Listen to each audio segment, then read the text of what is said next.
Hello, Facebook Live viewers. We're here on the march, and I've managed to grab David Kurten here. David, can you tell us a bit about why you're here today? Why does this matter to you? Yeah, well, I'm here because I'm pro-life. I'm Christian. I mean, what we learned before the march and the presentation beforehand is that 1 in 4 pregnancies end in abortion in the UK. I don't think that people realise it's that many, and it's a horror that's going on. Over 200,000 unborn children every year are killed in the UK. I don't think anyone even would have imagined that it would come to that extent when they brought in the Abortion Act in 1967. And so we need to raise awareness that that is actually what's happening, and we need to protect the most vulnerable in our society, which are unborn children. Yeah, isn't it amazing? We see the so-called COVID-19 numbers every day, those who've died with COVID-19, and yet if we saw the abortion numbers every day, what effect do you think that would have on the way people think about this? Well, we got a media that is a propaganda outlet, a propaganda tool of,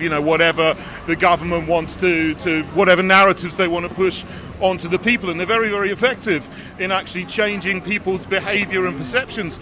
If they were to do that, if they were to actually put their efforts and skills into trying to end the horror of mass abortion in this country, I think they would be very successful, and we would start protecting the most vulnerable children, the unborn children in our country. Yeah. Now tell me, David, what was your message to Christians out there who might be sort of notionally pro-life? They might say, look, yes, we agree, we know life begins at conception, but they're not doing anything about it. They're not raising their voice, especially perhaps the Protestant Christians, because of course Roman Catholics have been leading the way on this issue for many years. Get involved, speak out. I mean, you're part of the kingdom of God.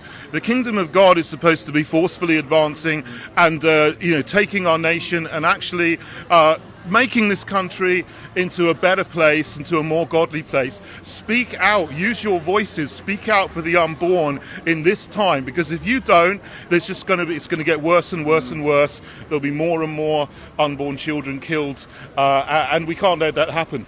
Fantastic. Yeah, Proverbs 31 verse 8, speak out for the voiceless.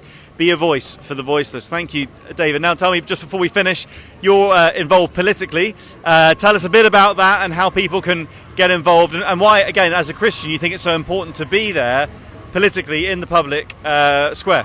Yeah, absolutely. You've got to get involved in politics because they make the laws of the land that actually control what happens in our country. Now, I've started the Heritage Party, which is supposed, it's to be what the other parties should be doing, but are not. They're supposed to be, building our country, looking after people. So please come and join us. Look us up, heritageparty.org online. Become a member, become a candidate.